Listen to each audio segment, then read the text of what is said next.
Isto é uma forma que a gente tem de ver. Mas olha que é um pouco assim. Tipo, vive. Vive. O que é viver? Eu muitas vezes tive essa coisa. É preciso viver. E ouvia as pessoas à minha roda. Viver, vivam. Viver e tal. A gente podia pensar, mas no fundo fica viver. No fundo, o que a gente chama vida são a 2 ou 3 atos de facto fáceis. O que se chama normalmente viver. O quê? Amar. Fazer amor. Não é? É a coisa José mais Gomes Ferreira. Aedo, Vate, Trovador. Comer, ou se andar, preferem, conversar, poeta. festas, bailar, tudo isso está ligado mais ou menos a certas coisas primitivas, não é? E sacrais, enfim, tudo isso tal. Mas isto é viver, não é? É relativamente fácil. Agora, o que me parece sempre mais difícil é exatamente a grande invenção do homem, que é a palavra. Não há dúvida nenhuma. Durante muitos anos esteve praticamente inédito como poeta, ensaísta e autor de ficção. No entanto, é do conhecimento público que a publicação sistemática da sua poesia, notoriamente a Poesia 1, se deve à iniciativa de 2 dos seus amigos, o Carlos de Oliveira e o Joaquim Namorado. Ora, eu pergunto, se tal não tivesse ocorrido, que iniciativas teria o seu autor tomado para fazer ouvir a sua voz? Bom, quando publiquei O Longe, lá para os anos 20, não é? Eu devo confessar aqui publicamente que estava completamente divorciado desse livro. Era um livro aristocrático, um livro que estava ao contrário de mim, não é? Aliás, eu tive sempre como eu explico na Memória das Palavras, houve sempre um desajuste entre mim, a vida e a expressão da vida, não é? E resolvi, de mim para mim, esconder-me. É verdade, isto não é literatura, a verdade é esta. É que eu senti que não era eu que totalmente tinha aparecido no longe, era outro diferente de mim, não tinha encontrado ainda a expressão própria, a minha expressão própria. Estava longe do longe. Estava longe do longe, exatamente. E, aliás, chamei-lhe Longe exatamente por isso. Eu conto essa história, de facto, na Memória das Palavras, que quando depois estava a rever aquilo, comecei a tentar encontrar um título para o livro e comecei essa coisa tão boa de encontrar títulos para livros, que gostei muito sempre. Comecei a escrever um papel, palavras, nessa altura. Mas isso é tão longe de mim, tão longe. Longe era uma palavra que eu tinha aprendido a amar do meu mestre Teixeira Pascoais. Teixeira Pascoais, que foi muito amigo, considero ainda hoje o meu mestre. Não falam nisso, é curioso. A maior parte das pessoas não leem o Pascoais e por isso não sabem o que eu devo a Pascoais. Mas os poetas, parece-me, são aqueles que encontram, na verdade, formas, os que se distinguem, são aqueles que encontram formas verbais, porque no fundo a poesia faz-se com palavras, na verdade. Bom, isto vinha a propósito do longe, e apareceu-me essa autora ao longe. O longe era uma daquelas palavras que o Teixeira Pascoais tinha como que reinventado. Isto, aliás, o que eu estou agora a dizer, é expresso pelo Unamuno. O Unamuno era muito amigo do Pascoais, era um grande amigo do Pascoais, e a certa altura ele diz mesmo isso, ele como que inventou novas palavras, quer dizer, palavras que já existiam, mas que os poetas depois reinventam, dão-lhe outro significado, carregam outro mistério. O caso, por exemplo, da palavra longe existia antes do Pascoais, mas o Pascoais deu-lhe uma outra significado, não é? Ou tem outras, penumbra, bruma. A bruma antes dos Pascoais não significava a bruma nossa. É? A bruma antes de Pascoais e depois de Pascoais. Pascoais, exatamente. Bruma antes de Pascoais, bruma depois de Pascoais, longe antes de Pascoais. Então encontrei longe, mas longe nessa altura era um significado do próprio livro que estava já longe de mim naquela altura. Eu sempre tive esse condão, agora não, infelizmente, de publicar os livros quando já estava divorciado deles. Quando já não representava nada para mim, eram cadáveres. A certa altura mesmo, eu fazia uma exibição de cadáveres, muitos mortos. E depois comecei a ter eles resolviam então ter esses mortos em casa, guardá-los. depois de longe, como vê, não me desviei muito. E claro, e o grande significa, por exemplo, além do mais, o Teixeira Pascoais, eu dizia, quando eu dizia ainda agora que era um grande extraordinário poeta, até isso tem o reencontro de grandes palavras, quer dizer, a transformação de palavras, das mesmas palavras, nas mesmas, nas outras. Isto. E então, nessa altura, adotei a palavra longe, exatamente porque o livro estava longe de mim, mas ao mesmo tempo, sem me furtar à ideia que eu tinha da palavra longe, que eu tanto gostava nessa altura, exatamente pelo contágio pascoalesco. Bom, mas o livro não agradou. Embora fosse um êxito na época, foi um homem sempre afortunado nesse aspecto. Diz-me o Herberto Helder que os gêmeos têm muita sorte nessas coisas. E diz assim, lembre-se que são muito afortunados. O Fernando Pessoa era um gêmeo, diz-me ele. Você é um gêmeo, tem muita sorte os gêmeos. O meu filho também, que gosta assim de uma astrologia do ouvido, diz, tu és um gêmeo, tal, gostas das máscaras, tens muitas máscaras e eu tenho muitas. És um gêmeo. E eu, nessa altura, que não sabia que era gêmeo, nem conhecia o outro, meu gêmeo, no fundo andamos com máscaras, somos dois tipos, eu resolvi esconder-me e fazer a vida clandestina que fiz durante até aos 48 anos, não é? Foi outra máscara? Outra máscara. Escondi-me, fiz o meu maqui, como sabe, eu escondo isso na memória das palavras, não é? Escondi-me, nas brenhas e tal, né? Escondi de mim, sobretudo de mim e dos outros que moravam. Então, esse fulano, José Gomes Ferreira, era um homem que tinha feito alguns escândalos aos 20 anos, não é? Tinha feito. Agora o Alexandre Pinheiro Torres, que está a escrever um ensaio sobre mim, foi à biblioteca e descobriu umas coisas que eu tinha escrito naquela altura. Fiz um panfleto terrível chamado Os Filisteus, em que me atirava a todos os poetas e todos os filisteus da época, uma linguagem terrível, cheia de obscenidade, cheia de coisas terríveis, etc. Ele descobriu isso, o malandro, foi lá à Biblioteca Nacional e lá descobriu na papelada antiga. Bom, e de repente desapareci, quer dizer, fui para cônsul, saí de Portugal, fui sempre o pior cônsul do mundo. Aliás, andava com as piores pessoas da terra, não é? As pessoas, as boas famílias chateavam-me imenso, isso aqui entra, sempre me chatearam imenso. É um tipo que percebia muito pouco bacalhau. Fiquei a perceber alguma coisa, eu fazia as coisas muito sérias, quando era relatório, tudo que era escrito, era capaz de fazer um artigo de fundo, escrevia relatórios bonitos sobre o sal, fiquei a perceber imenso sal, muitas coisas assim, foi útil. Sobretudo, vivi bastante, comecei a viver, escondido, sempre, como poeta, sem nunca esquecer um único momento que era, no fundo, fundamentalmente isso, de facto, era um homem que queria lidar que lidava com as palavras, que se sentia que havia qualquer coisa que era preciso pescar, arrancar das palavras dos dias que me davam, não é? Que eu recebia. Ali recebia... Quando é isso mesmo? Uma pessoa que lida com palavras, que mexe com palavras, pois. Só. Não é só, evidentemente, isto é uma forma que a gente entender, mas olha que é um pouco assim, tipo vive. O que é viver? Eu muitas vezes tive essa coisa, é preciso viver, e ouvia as pessoas à minha roda, vivam, viver e tal. A gente depois a pensar, mas no fundo fica a viver. No fundo, o que a gente chama vida são 2 ou 3 atos, de facto fáceis, o que se chama normalmente viver. O quê? Amar, fazer amor, não é? É a coisa mais bem dividida e mais fácil do universo, não é?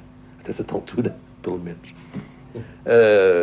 Comer, andar, conversar, ir a festas, bailar, tudo isto está ligado mais ou menos a certas coisas primitivas, não é? E sacrais, tudo isso tal. Mas isto é viver, não é? Agora, o que me parece sempre mais difícil é exatamente a grande invenção do homem, que é a palavra. Não há dúvida nenhuma. Ao princípio era o verbo, digo eu sempre, não é? Nisso a Bíblia, ou os livros santos tinham razão. Ao princípio era o verbo. O verbo tudo criou, o homem tudo criou, não é? O homem criou tudo. E criou com a palavra, não há dúvida nenhuma. As próprias palavras depois, em certa altura, começaram a criar, por sua vez, o homem, não é? Quer dizer, com sistemas. Isto não é aderir a um estruturalismo fácil, um estruturalismo de magazine, não é? Eu devo dizer que sou um pouco ignorante destas questões, não é? Quer dizer, leio, como toda a gente, livros sobre isso, etc. Percebo pouco, como toda a gente percebe, não é? Esses 5 anos na norueguesa foram muito importantes na minha vida, devo dizer já. Primeiro porque, de facto, respirava uma liberdade especial que aqui nessa altura não se respirava. Depois, portanto, eu respirei antes de eles respirarem aqui. Depois, certa liberdade de vida, de amar, de viver, de sentir, isso. Tudo isso é importante na minha experiência, na minha experiência. Liberdade de tipo social, é isso? Pois, exatamente. Bom, social e, portanto, pessoal também, não é? Pois. Quer dizer, nessa altura, evidentemente, em 1920 e tal, evidentemente a vida portuguesa era, digamos, em certas relações, era uma vida, digamos, mais provinciana que a de hoje, não é? Menos desligada do mundo que é a de hoje, apesar de tudo, porque hoje há outros meios de transporte rápido das coisas, das ideias, dos costumes, sobretudo dos costumes, não é? E que nessa altura já eram comuns lá, por exemplo, nos países escandinavos, não é? Coisas que nessa altura aqui nem se sonhavam. Digamos, a própria relação entre homem e mulher, a relação entre todas as espécies eram aqui assim. Lá, como costumes, era uma coisa já habitual, não é? Era habitualíssimo uma pessoa, nessa altura, que nós víamos nos filmes, não é? A pessoa tornava-se noiva de uma rapariga que era sagrada e ia para onde quisesse, os dois sozinhos, completamente sós, nem que sem qualquer espécie de crítica, nessa altura era impossível.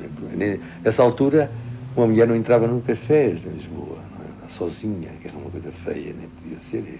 Mas o que ia dizendo? Tornei-me aqui, numa espécie de bandido de palavras, não é?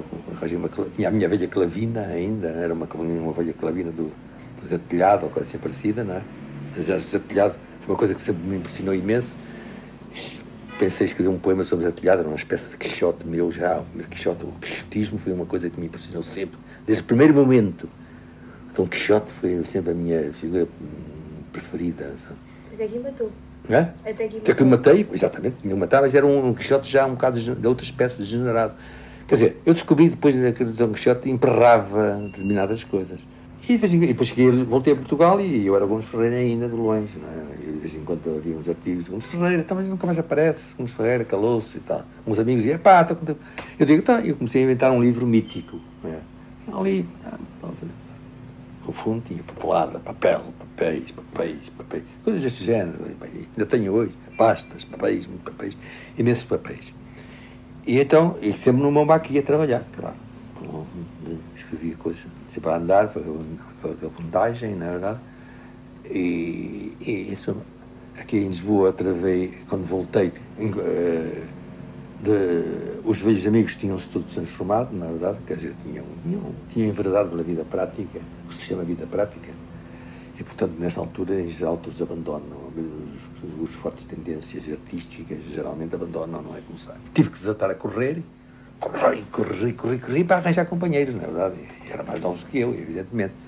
Mas, no fundo, éramos da mesma idade, embora eu tivesse mais 20 anos ou assim, coisa parecida. E encontrei, de facto, grandes companheiros. Primeiro, alguns morreram já, muitos já morreram, que são os meus grandes companheiros dos anos de 30, dos anos de 30, 1930, na verdade. Poetas, escritores, etc. Pintores, uns vivi intimamente, uns como o Carlos Queiroz, outros assim, foram de facto amigos preciosos, morreram, outros ainda vivem. Desistiram, outros desistiram, como é costume, etc. E, tal. E de facto, acabei por correr outra vez, desatei a correr outra vez e tal, e encontrei os homens de 1950. Os 1950 são de facto os homens importantes da minha vida literária, não é? Ainda hoje existem, infelizmente a maioria deles continua a existir, e são homens de grande classe, não é? Digamos, apesar de eu ter uma formação portuguesa, a poesia portuguesa, sempre fui formado pela poesia portuguesa, tive sempre como todos nós, uma certa influência francesa. Mas continuava inédito. Continuava no meu maqui e sem saber. E quando me convidavam, onde é que publicas? Eu tenho lá em casa qualquer dia e tal. No fundo, eu estava metido num terrível labirinto. Sem aracné que me ajudasse, que me puxasse pelos cabelos, me arrastasse e me levasse até um determinado ponto. Não há dúvida nenhuma. Estava. E porquê que escondesse que não sentia angústia, uma terrível angústia? Foram dois homens, meus amigos, o Carlos Oliveira, primeiro, antes de mais, o Carlos Oliveira, João José Cristóvão, dois poetas que eu conheci em 1943, suponho eu, 43 exatamente, que depois de uma doença que eu tive, conto isso tudo, não é? Eu tive uma doença, adoeci, uma doença relativamente grave, e precisava passar umas férias. E encontrei o Fernando Lopes Graça, outro grande amigo meu, que me disse: porquê é que você não vem para o Senhor da Serra? O Senhor da Serra, onde é isso? É lá perto de Coimbra, é um sítio bom, há lá uma pensão, não, é uma pensão, a senhora Rosinha, que tem lá um quarto, então, um quarto é ao pé da casa do João José Cosfel. O João José Cosfel tem uma casa lá, casa de Pinhal, casa muito bonita, e ela ao pé e tal, eu não conhecia nessa altura o João José Cosfel, nem ninguém, nem o caso de Oliveira, não conhecia ninguém. E disse: pois sim, nessa altura, suponho eu, ou nessa altura, pouco, não sei se já escrevi umas crónicas na Seara, que depois dou o mundo dos outros. Mas era assim um pouco mais conhecido, porque continuava a separar, de vez em quando com a minha carabilha, pá, aí vai poema. De vez em quando um poema, escolhia bem possível, um tiro bem aceiteiro e tal, poemas melhor que eu tinha, pumba, publicava na Seara Nova, publicava no Diabo, publicava nas revistas mais importantes da época, e então, para existir ainda, e fazia sinal de presença, não, poema, pá, tipo com a minha... Nessa altura já tinha comprado uma carabina mais nova, já não era a carabina dos artilhados, era uma coisa um pouco mais nova. Carabina mais apirocada, mais à moda, um bocado mais. Portanto, a única coisa que realmente o intimidava, se assim se pode dizer, era o objeto do livro. Pois, eu não sabia o que havia de fazer. Não sabia. É que eu tinha tanto papel, tanta coisa, tantas coisas que ter começado e acabado de ir começar. Eu não sabia para onde ia me descer. Quer dizer, eu sonhava um livro mítico, compreende? O livro. Todos me perguntaram: então esse livro? E eu dizia: lá vem qualquer dia. Tinha tido vários convites, fui convidado. Olha, uma vez que eu encontrei convidaram-me, por exemplo, os tipos do Novo Cancioneiro, não era nessa altura, o Novo Cancioneiro disse que tinha aderido, era mais ou menos por sentimentos, por ideologia, por amizade, por camaradagem. Os outros eram, embora outros fossem ser mais novos, havia várias coisas que nos tinham aproximado, na verdade. Nessa altura, não é? A Guerra de Espanha, aquelas coisas, o fascismo em toda a Europa. Lembra-se tudo isto agora se passa num ambiente que vocês desconheceram. Não é? Impressionou bastante. Foi fundamental na minha vida, quer dizer, uma coisa de crueldade terrível, mas ao mesmo tempo, digamos, era uma paisagem ideal para um poeta e para desenvolver a poesia. E que eu achava ao mesmo tempo incrível que não se aproveitasse, não se sentisse, sentia como ninguém, não era, exatamente, era a Alemanha hitleriana, na verdade, era Mussolini, era toda uma Europa em transe à espera de uma guerra, não é? Daí vem todo aquele meu período, a poesia provavelmente dita, não é? E eu, no meu buraco, sem saber como é que havia de fazer aquela papelada toda, comecei a tentar, se repararem bem, nos primeiros poemas da poesia 1, estão mais concertados, estão mais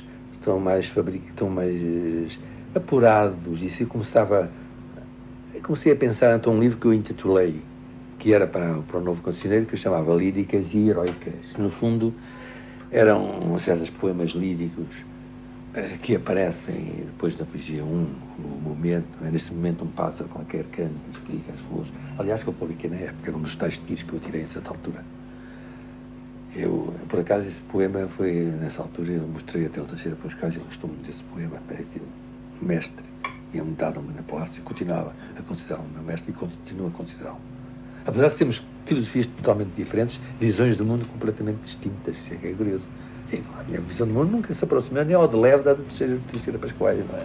Terceira Pascoais do regresso ao paraíso, quando eu queria a criação de um paraíso, não queria regressar a nenhum paraíso, nem os quer, não é? O paraíso ainda o homem não criou, espero que o criará, não na nossa vida, nem na nossa, nem na vossa. Um dia de criá-lo é a única solução que tem, aliás, para fazer qualquer coisa, senão é uma chatice, né? Senão não fazem nada. Há um desastre. Acha que se terão que reunir muitos homens que tenham um paraíso dentro de si para depois, de facto, construir não é um paraíso dentro de si. Não. É uma coisa inesperada que a gente não sabe bem o que é, mas eu suponho que sim, mas não sei. Nessa coisa, às vezes, sou um pouco, digamos, vata, não é? A minha teoria do poeta militante é exatamente essa mistura de todas as coisas. O aéreo, o vato, o trovador, tudo isso mistura. Uma alquimia. E a mim o vato, na altura, eu vaticino uma coisa qualquer, que não sei bem o que é, mas é aquela coisa. Mas não é um regresso ao paraíso do meu mestre da Xena Pascoal. É a conquista, a criação do paraíso. Não é? E de facto, foi nessa altura, quando a gente foi para a segunda cozinha, eu passei a viver a casa de João, praticamente, porque ali vivíamos todos. Tínhamos uma coisa que se chamava o ping-pong, onde à noite jogávamos ping-pong, mas durante o dia sentávamos ali todos, a trabalhar e coisas. Trabalhava o Graça com as suas músicas, trabalhava o João Cresfel a fazer as traduções dos seus versos, trabalhava o Carlos de Oliveira na sua máquina de escrever, tuca. Eu também levei papéis lá, deram-me uma gaveta, olha, isto passa a ser a sua gaveta, você escreve, e comecei a escrever umas coisas. E aí eles começaram a catraspicar assim umas coisas, iam ali os papéis, catraspicaram, apanhava-os a ver assim, apanhar uma coisa e tal. Você tem que fazer giras e tal. Até como é que você não publica? A história da publicação, o livro. E foi eles, de facto, o Carlos e o João, que me deram essa sugestão, dizem assim, mas porquê que você, tranquilamente, está com esse problema? Publico tudo. E então, nessa altura, foi quando eu, de facto, veio essa ideia, eles puseram essa ideia. E eu pus essa ideia em execução, mais ou menos. E então, mais tarde, eles próprios, comecei então, de facto, a ir para Lisboa, apaixonado com a ideia, tinha feito e comecei a fazer coisas para trás, comecei a fazer. A primeira foi a província, que aliás foi-me copiada à máquina pelo João Cresfel, que eu acho que isso. Eu nem sei se ainda terei para aí, alguns, essa primeira coleção de poemas, minha província, feita nessa altura, copiada pelo próprio João. Suponho que ainda tem. Não sei onde para ir, não é para lá. Claro, isso com uma espécie de próprio copiar a máquina. Depois, vim para Lisboa e tirei-me essa ideia. Depois, nessa altura tinha um livralhão, não mais acabava. Comecei então a corrigir, não é? Aliás, correções que eu fui fazendo pela vida fora, não é? Devo dizer. Quer dizer, nas sucessivas edições minhas, há correções, não é? A poesia tem muitas correções. Há uma diferença entre a primeira edição da Poesia 1 e a quinta, não é? Já tem 5 edições. E por aí fora. Depois dessa sua resposta tão clara, pois, parece quase ocioso perguntar-lhe o que é que teria feito. Bom, o que é que eu teria feito? Não é? É muito difícil de dizer. Pois, não sabe mesmo. Quer não dizer, sabe. Eu estou convencido, poderia até ter encontrado esta mesma solução sozinho, sem esta ajuda, não é? Podia ter encontrado, claro. Comecei a ser eu, quando comecei exatamente, e se verificarem bem, se lerem bem os meus livros, há umas sucessivas máscaras diferentes. Eu não pus nomes, não pus coisas diferentes, não arranjei heterónimos, nem nomes, nada disso, mas eu conservei tudo mesmo nomes, mas já há coisas diferentes por aí fora. Ora é lírico, ora isto, ora satânico, ora cruel, ora sou estilo, ora heroico, ora discursivo, ora estético, em suma. São uma coisa complicada. O meu filho diz que sou gêmeos. Gêmeos é assim, diz o meu filho, com a sua astrologia do ouvido. Bom, e tive essa sorte, não há dúvida nenhuma, me dar isso aí. Mas eu podia ter continuado quando fiz longe, não há dúvida. Depois, 48, grande, até foi como uma bomba. O meu livro, de facto, isto agora digo, sem qualquer espécie, nem quero agora armar em herói, como sabem, eu nos meus livros nunca armei em herói, pelo contrário, suponho que devo ser o poeta português que mais covarde se chamou a si mesmo em toda a história da poesia portuguesa, não é verdade? Chamo-me covarde, infame, miserável, chamo-me todos os nomes, acuso-me todos os crimes. Mas porquê é que se chama? Por delicadeza, para não atribuir só aos outros os crimes, atribuo-os só a mim. No fundo estou a falar dos outros. Dá-me licença de telefonar.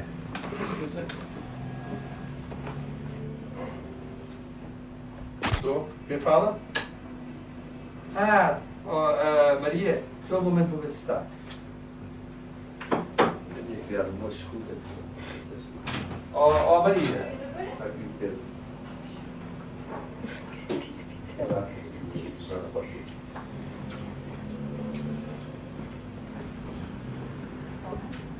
Olá.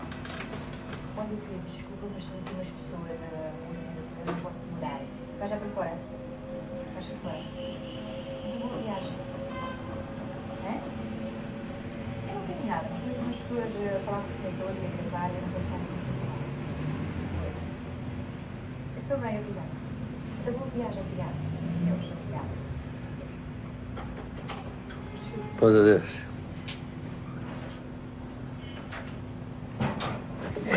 Manda ter em casa.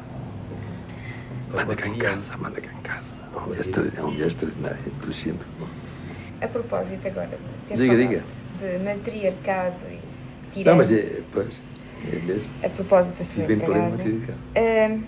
eu quando ouço as suas histórias Sim. e quando leio os seus livros, digamos, em forma de prosa, fico muito desconsolada, porque realmente as mulheres estão praticamente ausentes. Quer dizer, há amigos, há o pai, agora se estou a falar até fala no filho, bom, isso já é outra coisa, claro. Mas realmente as mulheres estão ausentes e até se nota que usa muitas vezes um adjetivo viril, um substantivo, virilidade, Pois. se calhar um advérbio, virilmente. Muito, acho assim. Muitas vezes, eu noto, quer dizer, notei, Pois, está bem. talvez sem querer, não estive à procura, claro, Pois. notei. E, Mas depois, a certa altura, começou a quer dizer, percebeu isso e começou a procurar. Mesmo Possivelmente. inconscientemente. Mas diga. quer dizer, e elege isso como grandes virtudes. Não me lembro bem até se mesmo em relação talvez a mulheres, que pode mencionar uma vez ou outra e que têm essa grande atitude de serem viris ou Varonis. qualquer coisa assim. Pois. Bom, e o que é que quer concluir com isso? Concluo com isso que não concluo nada, queria que o senhor concluísse. Não? Assim é que depois o O que é problema. que se passa? Pois, Não, eu acho que não. Eu acho que nisso não estou de acordo. Quer dizer, eu acho que possivelmente não existirá. Talvez vocês estejam neste momento a falar de um problema em moda e não de um problema exatamente que corresponde ao que eu escrevo. Porque eu falo de mulheres, mas até quando não falo de determinadas mulheres, não é portanto por um espírito de combate. Quer dizer, mas você encontra, por exemplo, símbolos meus que são diferentes da mulher que, digamos, da mulher do contacto banal. Quer dizer, de facto, eu atravessei um momento em que, em certa altura, esteticamente, depois de parte do amor, suponhamos, combates viris, né? Nós, os poetas viris, que trazemos nos olhos as lágrimas dos outros, é preciso pôr isso no seu contexto exato no momento, não é? Quer dizer, nós vínhamos protestar contra aqueles que, num momento de terror universal, terror europeu, não é? Continuavam a cantar as amadas. E de que maneira tão de insultos e tão as amadas, as coisas e tal. Aliás, eu também cantei. Viver sempre também cansa, acaba com uma coisa de uma mulher que vem e tal. Mas é verdade, o que eu canto. Mas canto a mulher de Shine, atrevo-me, ouso. Eu cantava, de facto, em certo período. Aliás, eu suponho até os meus melhores versos, que eu pessoalmente, são exatamente os versos que pouca gente repara, alguns não reparam, mas são versos de amor. Amor malogrado, talvez. Que é o caso, por exemplo, de uma parte que eu chamo Cinzas, na Poesia 3, que eu considero um dos meus melhores livros, é absolutamente, e que é uma coisa de amor, onde aparece a mulher por toda a parte. A mulher é uma mulher volátil, talvez uma mulher que se insinua, quer dizer, eu presto-me, quer dizer, talvez quer dizer que eu ainda trago qualquer coisa de paternalismo do século XIX, é possível que traga, eu estas coisas, eu gosto de ser muito sincero comigo mesmo.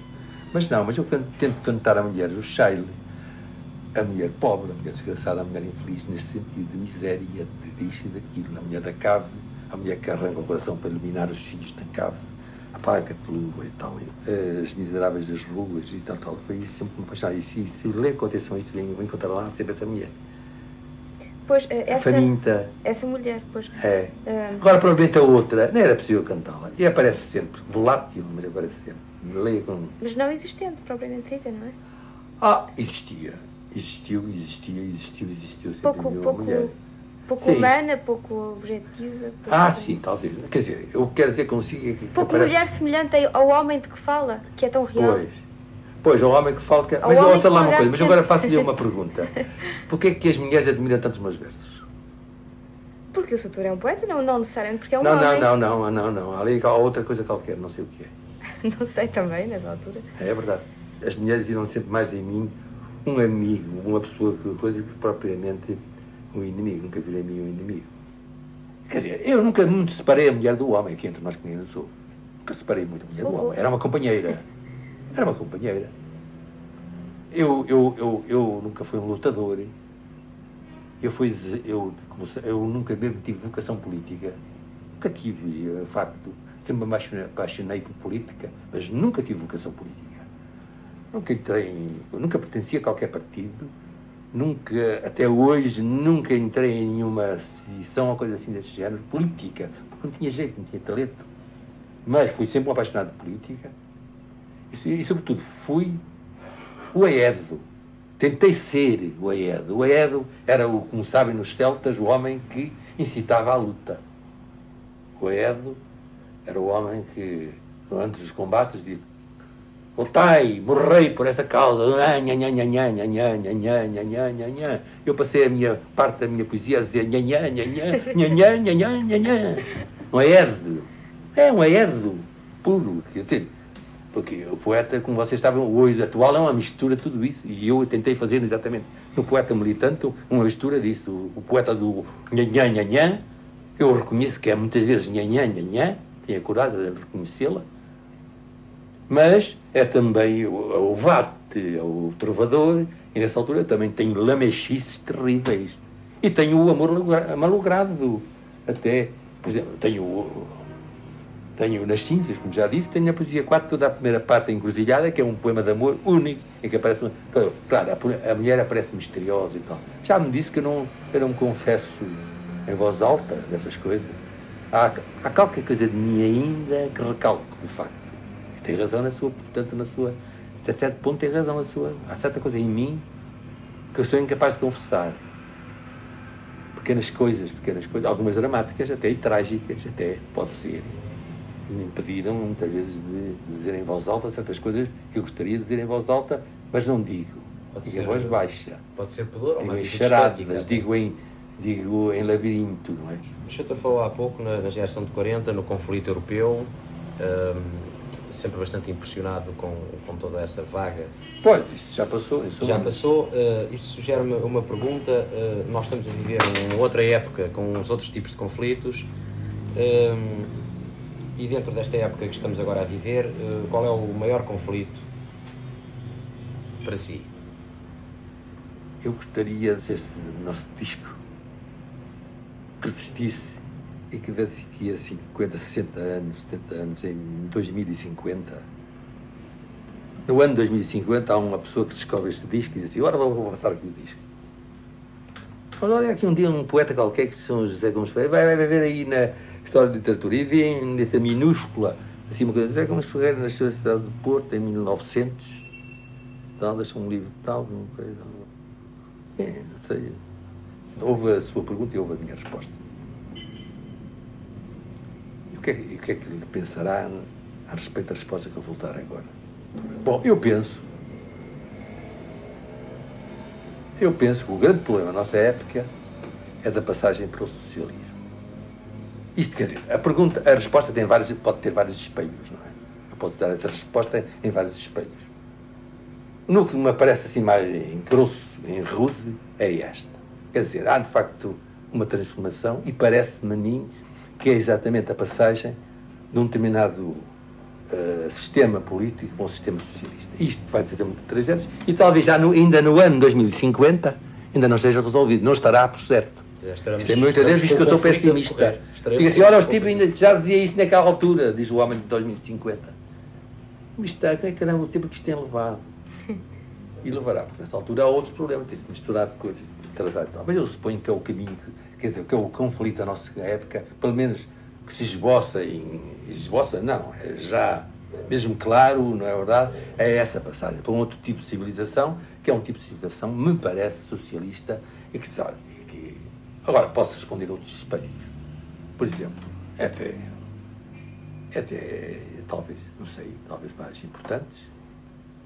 Eu penso muitas vezes, tenho pensado muitas vezes, que é, por exemplo, o grande conflito não será, por exemplo, a habituação do homem a viver sem Deus.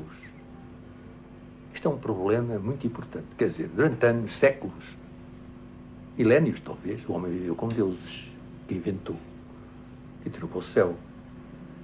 Todas as religiões, na verdade. vivia com Deus. Ele criou o próprio Deus, mas não se sente só. O homem é terrível, essa coisa de visão só. O homem e a mulher, nesta altura eu falo o homem e a mulher, hein? Companheiros, juntos. Estamos sós no planeta. Eu digo isso muitas vezes, sozinhos no mundo. E temos que nos habituar. Em certa altura em diante, houve um homem que predisse esta história, que se levantou a voz e disse: Deus morreu. O Nietzsche. O homem que previu esta história. Deus está morto. Deus está morto. Isto foi um grito terrível que apareceu e de repente, e o homem não acreditou, não acredita porque acredita nas coisas que queria e de aí em diante, pouco a pouco, foi-se habituando a essa coisa. E hoje é um terrível momento de habituação de vivermos sem Deus e sem deuses e sem Deus. Isto é muito mais importante que parece. O que é que dá isto? Dá uma sensação, por um lado, dá uma sensação de liberdade. Terrível, que bom, não há Deus, podemos fazer tudo o que quisermos. Isso diriam os personagens de Dostoiévski, não é? Diz, não há Deus, logo depois pode fazer o que quiser. Mas não é assim, não há, de facto. Há outros que dizem, não há Deus, temos mais obrigações. Há as duas atitudes. Mas habituar-nos a viver nisto sem qualquer coisa superior a nós mesmos, que nós próprios talvez criássemos. Devo dizer que até nem ponho de fora a hipótese de haver Deus ou qualquer coisa de extraordinário e de inverosímil, não é verdade? Não ponho essa hipótese de fora, visto que eu acredito que a existência é absurda, portanto, acredito que exista qualquer coisa de superior a nós que seja ainda mais absurdo do que a gente pensa, não é? Agora, este hábito de vivermos exatamente sem Deus, sem qualquer coisa que seja superior a nós mesmos, é de facto provoca conflitos terríveis, pode provocar conflitos terríveis, mas no fundo, vejam, há um outro espelho de um problema que, no fundo, que me parece central, que é o da passagem de um sistema, determinado sistema, para um problema socialista, onde há essa compensação. O homem sem Deus viverá num sistema do homem com homens, com mulheres. Visto que, quando eu digo homem, digo mulheres. Não separo o homem da mulher. Portanto, resta na boa tradição platónica, não é? Parece que havia uma coisa, depois separarmos e todos unidos. Ou a civilização futura será, de facto, um homem e uma mulher juntos, como se fosse um único ser, não é? Agora, e que está ligado aí, podemos ligá-lo com um problema importante, que é exatamente a exploração espacial do homem. Este é o que eu digo. Quando eu digo, os homens têm mais obrigações, há outra parte que diz, perdão, o homem nem tudo é consentido. O homem tem mais obrigações. Tem obrigações. E, de facto, parece-me que, exatamente nisso, é que ajuda esse meu pensamento, esse meu sentimento, se preferirem, ajuda de facto, as explorações espaciais atuais. E ainda estou a falar aqui para o homem de 2050. Ou o homem de 2050. Nós aqui, quando estávamos em 1973, nós pensávamos assim, alguns de nós pensavam assim. Exploramos o universo, começamos a explorar a nossa galáxia e o nosso sistema. E sabemos que o nosso sistema não existe, pelo menos, nada que se assemelhe a nós, uma consciência semelhante à nossa, que tudo criou. Nós estamos sozinhos no nosso sistema. É possível que não estejamos na galáxia. É possível até que exista Deus, uma coisa extraordinária fora da nossa galáxia, fora do nosso sistema e na nossa galáxia, no nosso sistema. Mas isso dá-nos mais obrigações. Estamos sós e, portanto, temos que criar um mundo melhor, o tal paraíso que eu lhe falei ainda agora, não é? A tal criação do paraíso. Nessa coisa, às vezes, sou um pouco, digamos, vata, não é? A minha teoria de poeta militante é exatamente essa mistura de todas as coisas. O aedo, o vato, o trovador, tudo isso mistura. E a mim, o vato, na altura, eu vaticino uma coisa qualquer, que não sei bem o que é, mas é aquela coisa. Mas não é um regresso ao paraíso do meu mestre da Chico Pascoal. É a conquista, a criação do paraíso.